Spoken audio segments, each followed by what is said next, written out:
राधे राधे मेरे प्रिय साथियों, आप सभी लोग जानते हैं कि नवरात्रि में सभी लोग अपने घरों में कन्या पूजन करते हैं, कन्या भोजन करवाते हैं।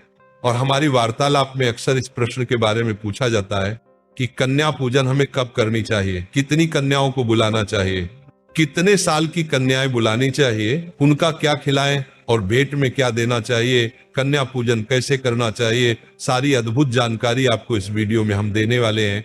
देखिए मेरे प्रिय साथियों, शारदीय नवरात्रि के 9 दिनों में माता रानी को प्रसन्न करने का सबसे सरल तरीका होता है कन्या पूजन। और कन्या पूजन को आपको सही तरीके से करना चाहिए। देखिए साथियों, जब भी आप कन्या को अपने घर पर बुलाएं और वह आपके घर पर आए तो सबसे पहले आप उनके पैरों को किसी पात्र में जरूर अपने हाथों से धुलाएं। और अगर आप चाहे तो दूध और गंगा जल भी इस जल में मिल सकते हैं। और साथियों, बाद में इस जल को आप अपने पूरे घर में छिड़क सकते हैं और बचे हुए जल को किसी पेड़ में जाकर डाल सकते हैं। साथियों, ये बहुत ही शुभ माना जाता है और हमारे पूरा घर पवित्र हो जाता है। देखिए मेरे प्रिय साथियों, अब प्रश्न ये आता है कि हमें कितनी बड़ी कन्या बुलानी चाहिए। तो महाराज, आपको छोटी से छोटी कन्या बुलवानी चाहिए, जैसे 2 साल की बच्ची हो या 5 साल की बच्ची हो। और वैसे तो 10 साल तक की कन्याओं को आप कन्या पूजन, हम तो ऐसा ही आशा करेंगे कि आपकी यह नवरात्रि बहुत ही ज्यादा खास रहे।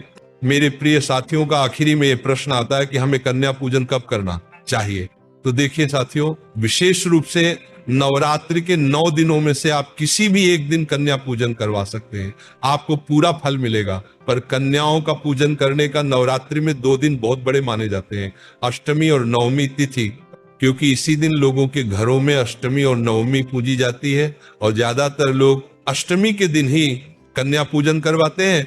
तो आप चाहे तो कन्या पूजन अष्टमी या नवमी के दिन भी करवाएंगे तो भी कोई परेशानी नहीं। बाकी 9 दिनों में से किसी भी एक दिन कन्या पूजन करे, कोई परेशानी नहीं। और कन्या पूजन आप किसी भी दिन सुबह 8 बजे से दोपहर 12 बजे के बीच में हो जानी चाहिए, क्योंकि यही शुभ मुहूर्त होता है। तो मेरे प्रिय साथियों, अब हम आशा करते हैं कि आपको आपके सभी प्रश्नों का जवाब कन्या भोजन से जुड़ा हुआ मिल गया होगा।